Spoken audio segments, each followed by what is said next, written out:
So, as many of you know, it's Father's Day, and it's the day that we are recognizing 3 of those that are in grade 12 and graduating this June. So, I was going to share a couple things. I'll start off with fathers, and it's very short, but it's in 1 Peter 5, and it's not talking so much about fathers, but I think there's a principle here that I really liked that I saw in the scripture here a few months back. Here it's really talking about the church. In chapter 5, 1 Peter 5:1, it says,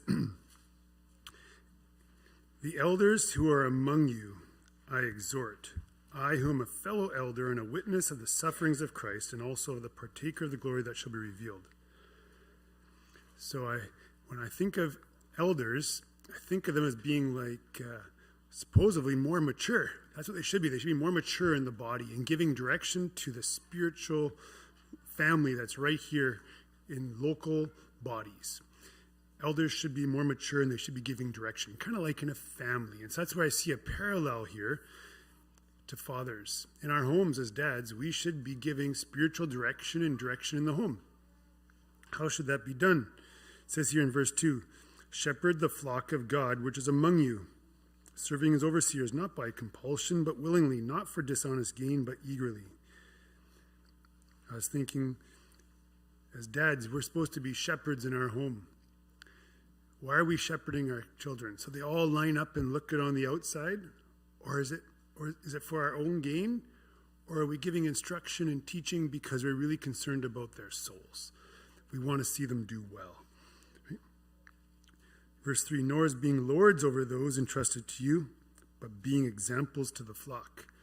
And so obviously we can see that very much in a spiritual sense in a body, in a church, but even in the home. Are we just shouting commands and they obey just because we're so loud and forceful? Or is it because of the love that we have for them? It says here that we ought to be examples to the flock. I was thinking we should be examples in our home. I shared this with a brother a couple months back.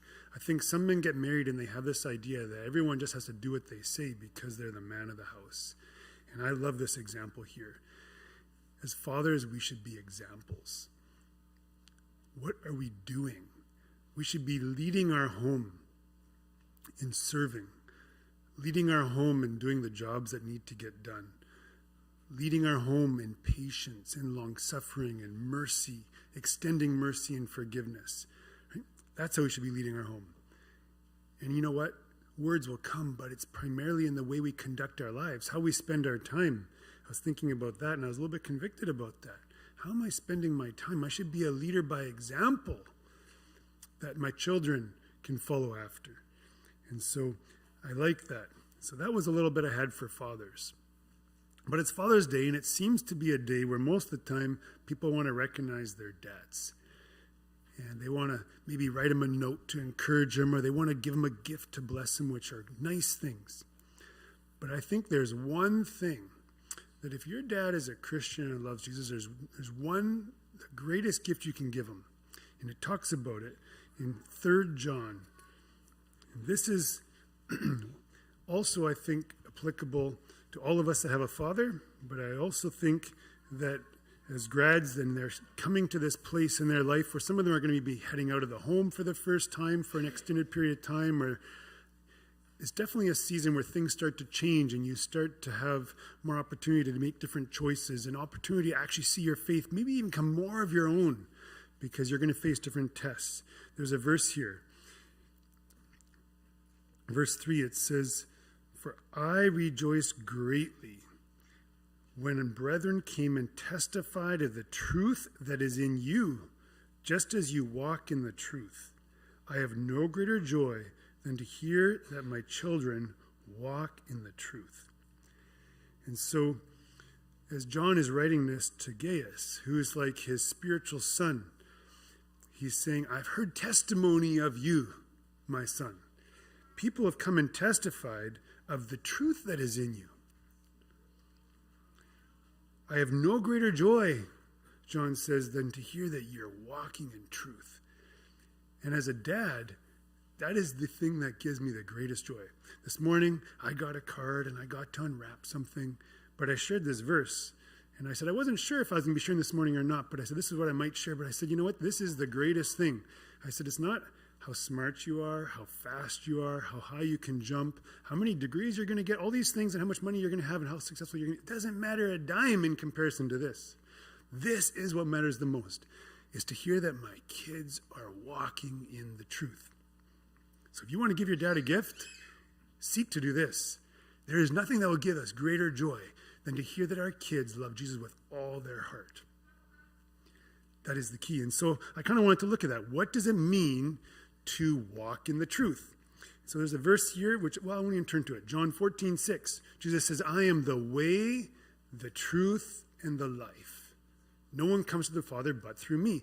Jesus is the truth. And so in other words, you're walking in Jesus. You're walking with Jesus. That's one thing I think it could mean. Second thing it could mean would be in John 17. We'll turn there. John 17, verse 13. It says, this is Jesus speaking to his disciples, and it says, John 17, 13. It says, but now I come to you, and these things I speak in the world, that they may have my joy fulfilled in themselves. I have given them your word, and the world has hated them because they are not of the world, just as I am not of the world. I do not pray that you should take them out of the world, but that you should keep them from the evil one. It's kind of interesting. Let's keep going. It says, they are not of the world, just as I am not of the world. Sanctify them by your truth. Your word is truth. And as you have sent me into the world, I also have sent them into the world. And for their sakes, I sanctify myself, that they also may be sanctified by the truth. So, what does it mean to walk in the truth? It says, your word is truth. It's his word that sanctifies us. What does that mean? To be set apart from the world. And when I say the world, what do I mean? I mean those that are practicing evil around us, and I also will include those that confess Jesus with their lips, but they still are walking according to the patterns of the world. And you know what it says? It says the world hated them. I have a question for you. Who hated Jesus the most? I would venture to say I think it was the Pharisees. The ones that essentially had a religious showing. Today it's those who profess his name, but they don't love his word. And you'll face, that's where what Joel was talking about. Some of the friends that Joel lost were people that still went to church on Sunday morning. Right? And that's where you're going to be. Are you willing to be set apart by the truth? One day, right, are your parents going to hear that testimony that there's that truth in you? Man, that you're walking in the truth. Guaranteed, if you're walking on that path, there's going to be a separation. There's a setting apart. There's a sanctifying. That's what it means. To be sanctified means to be made holy, or being made holy, or to be set apart. Set apart from what? From the world and the lusts of it, right? You're being set apart. You want to please your Father? Walk in the truth. Right? Number 3, third point. So there's walking with Jesus. There's walking according to his word. There's another passage here in John 16.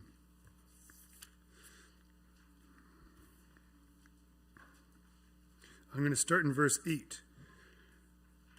It says, and when he has come, he will convict the world of sin and of righteousness and of judgment.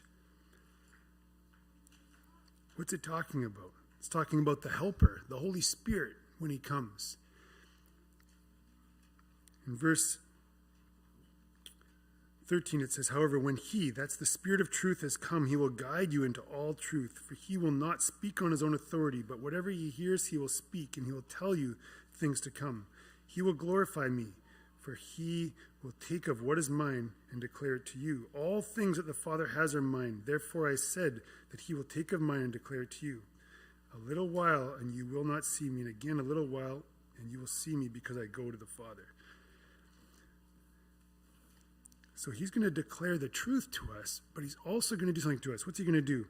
He's going to bring conviction. And the reason I say this is because as we come to this, as we get older, our faith needs to become our own. We need to hear from the Spirit. And he should be convicting us of what is right to do. He should also be convicting us of what is sin so that we don't do those things. And I think he's also going to convict us of that there's a judgment coming. And so we live seeking to always please God because we know that our time here is short. And I say this because as young people, and we come to that age, and like I think it ties into the garage, but many of you, we're coming to that age where we have to start to, our faith needs to become our own. And my question is, those convictions that you have, I've heard this said, well, my convictions aren't always the same as my parents. Mine aren't either. But this is the challenge I have for you. Where are those convictions coming from? Have you been seeking God and saying, Lord, show me.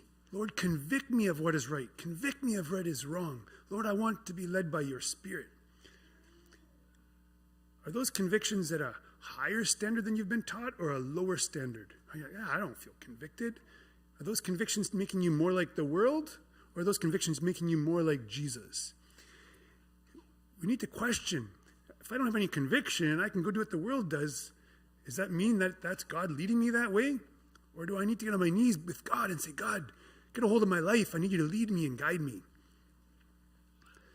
Ideally, it would bring me no greater joy than to see that my children have their own convictions that are leading them into righteousness.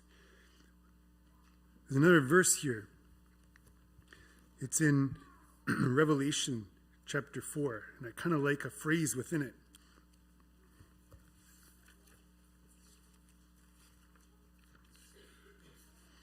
It says something here. Verse 1, it says, after these things I looked, and behold, a door standing open in heaven, and the first voice which I heard was like a trumpet speaking with me, saying, come up here, and I will show you things which must take place after this. Immediately I was in the Spirit, and behold, a throne set in heaven, and one sat on the throne.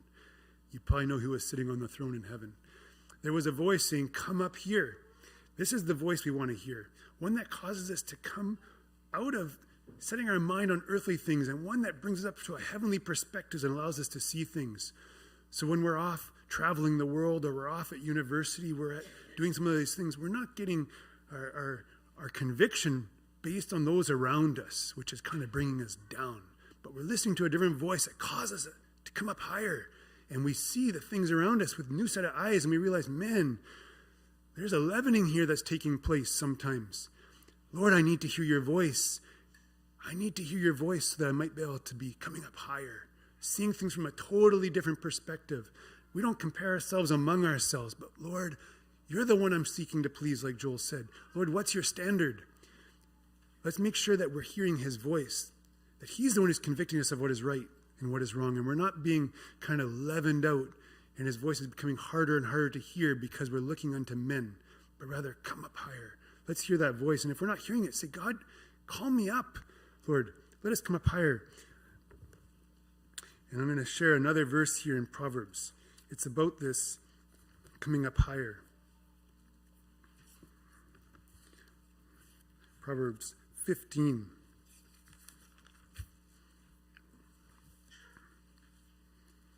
Proverbs 15:24. It says, "And the way of life winds upward for the wise, that he may turn away from hell below." Is that a description of your life? Is it that we're hearing this voice saying, come up higher? Is our life winding ever upward,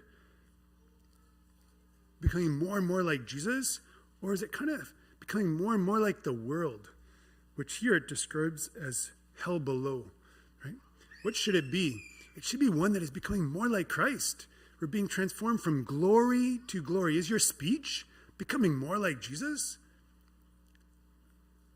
Less outburst of wrath, right? More patience, more graciousness? Or is it becoming more like the world? Let me tell you, you're going down toward, what does it say? Hell below, right? What are the things we're seeking after? And so there is a time, I think of the grads as you're kind of coming to that age where some of you are going to be going to different lands. Some are going to different schools. You know what? God has appointed this time. But come with it comes a new freedom. But it's a freedom that we have to take carefully, because some people use that freedom, it says, to live for the flesh. And others use that freedom to serve God through love, right? Lord, now my faith has to become, I got more freedom. Lord, I don't have to do these things because mom and dad are saying it, but I need to do these things because you're convicting me of what is right and what is wrong. Lord, let my faith become my own. Lord, I want to grow. I want to become more like you. I think this is an opportunity. And so I want to encourage every one of the youth, but specifically the grads, make it your aim and your goal that at the end of, let's say, another 12 months, we should take stock. Say, Lord, have I grown in my walk with you? Am I becoming more like Christ rather than the opposite? And just so you know, it seems like one of the two happen. We don't just stay stagnant. Either we're growing toward him or we're becoming more like the world. It's going to be one or the other. Anyways, with that in mind, I'd like to maybe have the grads come up and maybe share 1 minute or 2 minutes, just what your plan is in the next year. And then I'd like to give opportunity for those in the body that would like to maybe pray for one of them or share a verse to do so. And I do, everyone's at a different place, but I can just say for those that are, I'm coming to that place where I've had one already kind of do these things and I can see others getting close. We need to pray because there's a battle that takes place. And we need to uphold them in prayer because we want to see them do well, right? We don't want to see them go through some of the same struggles and pitfalls that we went through. We want to see the Lord keep them from those things, right? And live an overcoming life. And so maybe if the grads are willing to come up, maybe come up here. If you stand on the bottom here, I can get a mic and you could just share for a minute. So maybe that'd be great if Elizabeth and Brooklyn and Rebecca, if they could come up, that would be fantastic.